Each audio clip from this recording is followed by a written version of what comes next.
जी राजगढ़ वासियों नमस्कार। मेरा नाम कृष्णपाल राठौर है और आप म्हारो राजगढ़ का यूट्यूब चैनल देख रहे हैं।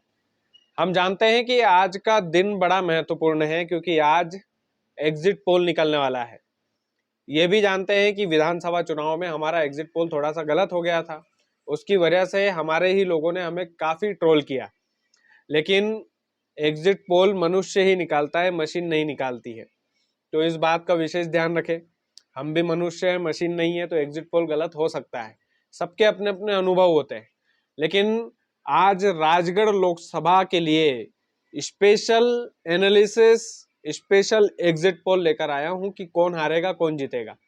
दोनों पक्ष की बात करेंगे। सांसद रोडमल नागर जो 2 बार के सांसद रहे, उनके प्लस पॉइंट क्या क्या है, और दिग्विजय सिंह जो पूर्व मुख्यमंत्री रहे मध्य प्रदेश में, उनकी वजह से ये राजगढ़ हॉट सीट बनी। तो इन दोनों में टक्कर कैसी रही, मैंने इस चुनाव को बड़ी नजदीक से कवर किया है। तो अब सबसे पहले हम सांसद रोडमल नागर जी के प्लस पॉइंट की बात करेंगे, फिर दिग्विजय सिंह जी के प्लस पॉइंट की। इस चुनाव में इन दोनों की बाजी, अगर ये दोनों में से कोई भी बाजी अगर मारेगा तो कौन मारेगा। सांसद रोडमल नागर जी का प्लस पॉइंट, सबसे पहला प्लस पॉइंट तो मोदी जी ही है। मोदी जी का चेहरा है, इसमें कोई दो राय नहीं है। जिस तरह से राम मंदिर की लहर पूरे भारतवर्ष में थी, कहीं ना कहीं क्रेडिट उसका भाजपा ले गई। तो मोदी जी का चेहरा, जिसके बलबूते पर रोडमल नागर जी तीसरी बार चुनाव लड़े। पहली बार भी मोदी लहर में निकले, दूसरी बार प्रचंड बहुमत से मोदी लहर में निकले। क्या तीसरी बार में राम लहर में निकल पाएंगे? मोदी और राम दोनों इक्वलिटी के हिसाब से हम देखेंगे इसमें। तो सबसे पहला तो मोदी जी का चेहरा रोडमल नागर जी के लिए कितना कारगर सिद्ध होगा, ये देखने लायक बात रहेगी 4 तारीख को। दूसरा, रोडमल नागर जी का जो प्लस पॉइंट है, उनका कॉन्फिडेंस लेवल इस बार हाई था। चाहे दिग्विजय सिंह थे सामने, उनका कॉन्फिडेंस लेवल हाई इसलिए भी बनता है क्योंकि पांचों की पांचों विधानसभा सीटें भाजपा ने जीती है राजगढ़ से, बीजेपी ने जीती है। और भाजपा ने पांचों की पांचों विधानसभा सीटें जीती, तो पांचों विधायक बीजेपी के और 2 मंत्री बने उसमें से मध्य प्रदेश सरकार में, गौतम टेटवाल और नारायण सिंह पंवार।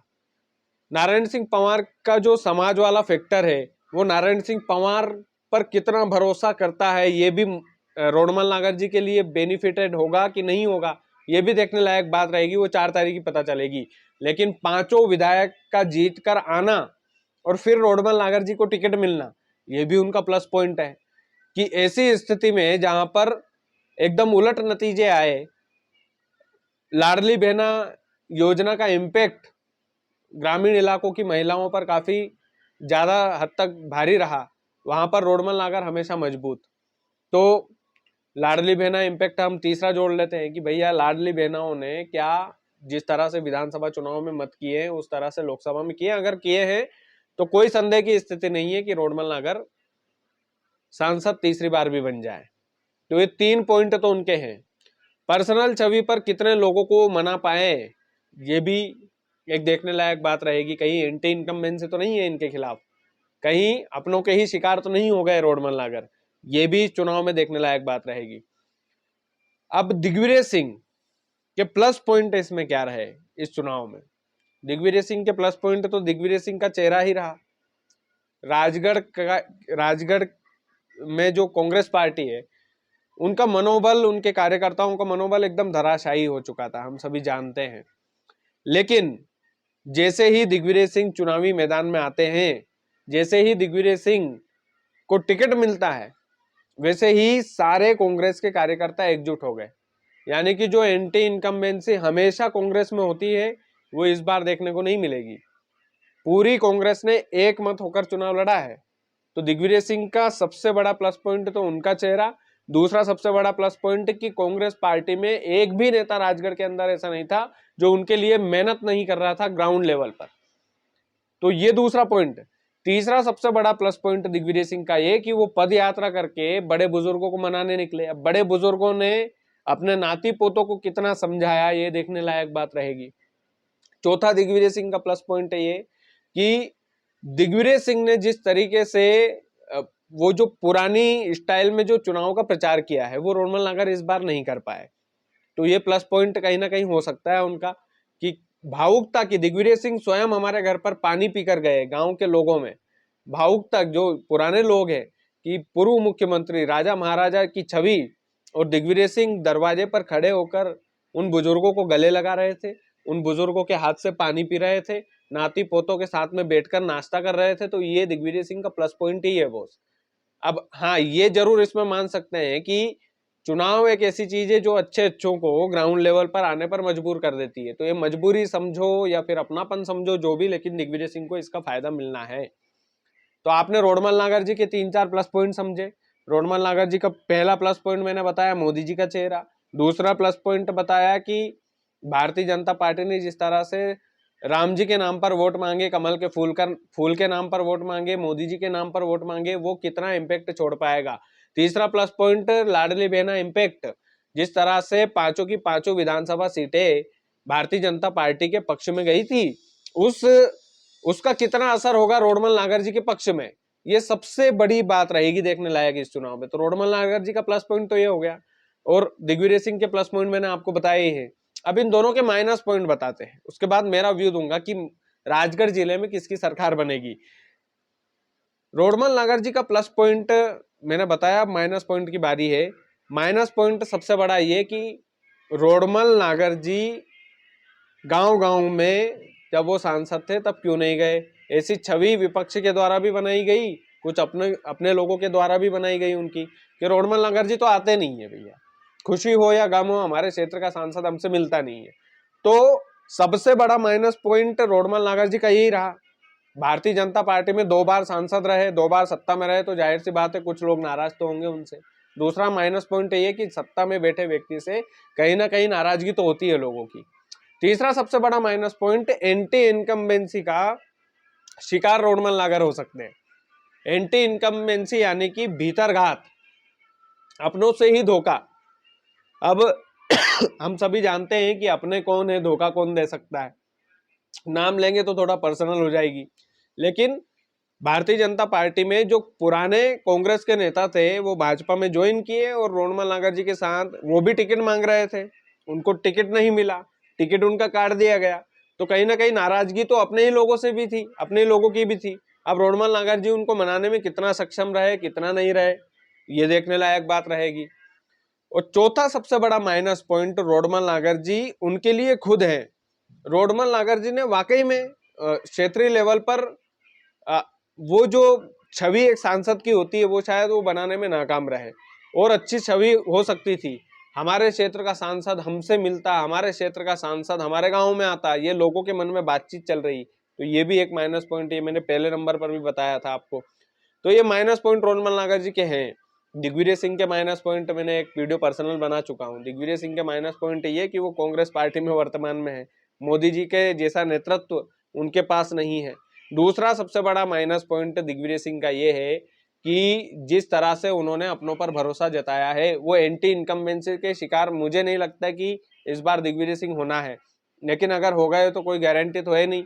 पांचों की पांचों विधानसभा सीटें हार कर बैठ गए थे, ये उनका माइनस पॉइंट। भैया राजा महाराजा का गढ़ था, पांचों की पांचों विधानसभा सीटें आप हार कैसे गए, वो भी जब कांग्रेस के पक्ष में हवा चल रही थी सभी आंकड़ों के मुताबिक।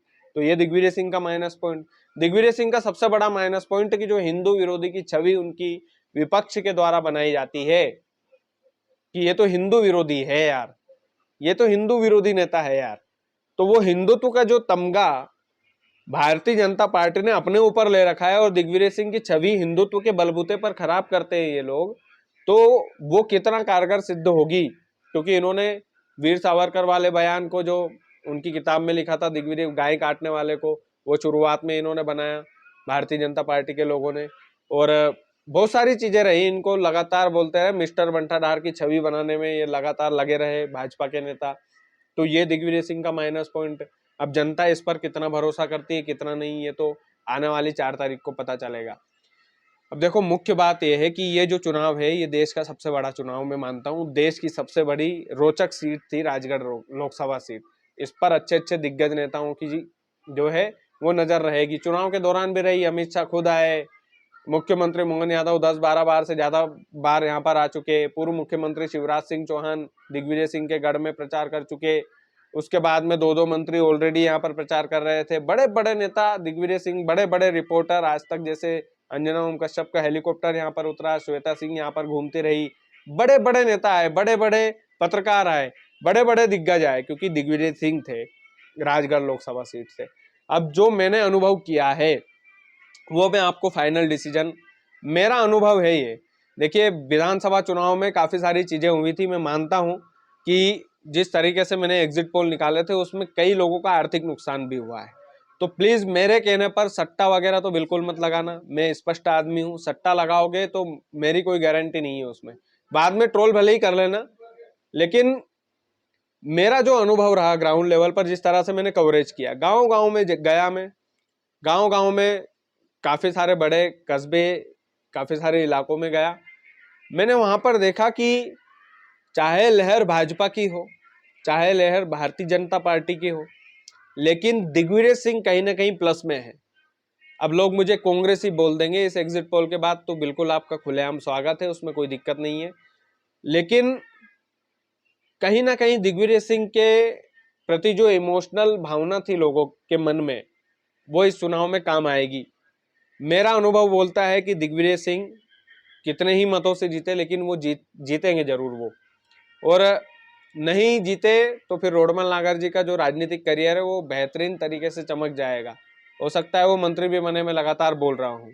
और मेरा एग्जिट पोल ये कहता है, म्हारो राजगढ़ का एग्जिट पोल ये कहता है, हमारी टीम का पूरा एनालिसिस ये कहता है कि वोट सीट में से एक राजगढ़ 50-50 जहां पर मामला, वहां पर दिग्विजय सिंह प्लस में रहे, शुरू से लेकर आखिरी तक चर्चा में रहे। अब वो ईवीएम मशीन में कितना कैद हो पाया, कितना नहीं हो पाया, वो तो भगवान जाने। लेकिन कायदे की बात यह है कि दिग्विजय सिंह राजगढ़ से चुनाव जीतना चाहिए। जीते या ना जीते ये एक अनुमानित होता है एग्जिट पोल, लेकिन हमारे अनुसार दिग्विजय सिंह राजगढ़ की सीट को जीत रहे हैं। हम स्पष्ट तौर पर बोल रहे हैं कि ग्राउंड लेवल पर जिस तरह से हमने कवरेज की, जिस तरह से लोगों के मन में जो विचार थे दिग्विजय सिंह के प्रति, जिस तरह से प्रेम था, और अभी भी दिग्विजय सिंह के लिए चर्चा चलती है लोगों में।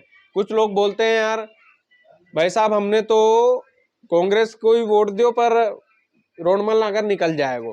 अगर वोट कांग्रेस में दिया तो सांसद रोडमल नागर विजय कैसे हो सकते हैं? अच्छे अच्छे भाजपा के नेता बोलते हैं, मैं किसी का नाम नहीं बताऊंगा, लेकिन वो भी बोलते हैं, यार भाई साहब हम ठीक है, मतलब हमने तो कांग्रेस में दियो, मतलब कि पर कई कर सका, रोडमल जी जीतेगा भी तो। हाँ, भले ही जीते रोडमल जी, अच्छी बात है, भगवान करे वो जीतकर मंत्री बने, भगवान करे उनका उज्जवल भविष्य हो। लेकिन हमारा जो अनुभव है वो क्लियर कट है, दिग्विजय सिंह इस चुनाव को जीतेंगे। दिग्विजय सिंह हमारे अनुसार जीत रहे हैं। कितने मतों से जीते ये आंकड़ा लगाना मुश्किल है। ये तो दिग्विजय सिंह ने ही इंटरव्यू में नहीं बोला था, मैंने पूछा था कितने मतों से जीत कर आएंगे, तो बोले 4.5 लाख का गड्ढा है, वो गड्ढा भरेंगे और जीतेंगे। यानी कि उन्होंने भी फाइनल आंकड़ा उनके इंटरव्यू में नहीं बताया था, लेकिन हमारे अनुसार हम बोल रहे हैं कितने ही मतों से जीते दिग्विजय सिंह इस राजगढ़ लोकसभा सीट को जीत रहे हैं। हमारा एग्जिट पोल ये कहता है। बाकी अब देखते हैं कितना सही निकलता है, कितना गलत। बाकी आप वीडियो को ज्यादा से ज्यादा शेयर कीजिएगा। चैनल यदि आपने सब्सक्राइब नहीं किया है तो प्लीज कर लीजिएगा। और एक और निवेदन है आपसे, एक और आखिरी निवेदन ये कि ये एग्जिट पोल है, ये अनुमानित होता है मेरे दोस्त, अपना अपना अनुभव होता है। मेरा अनुभव ये बोलता है कि दिग्विजय सिंह जीतेंगे, हो सकता है वो चुनाव हार जाए। तो मेरे चक्कर में ये जो आर्थिक नुकसान आप सट्टा लगाकर करते हैं, जिस तरह से आपने विधानसभा चुनाव में किया था, वो प्लीज मत करना। बाकी आप वीडियो को ज्यादा से ज्यादा शेयर कीजिएगा। चैनल यदि आपने सब्सक्राइब नहीं किया तो प्लीज कर लीजिएगा। बहुत बहुत धन्यवाद।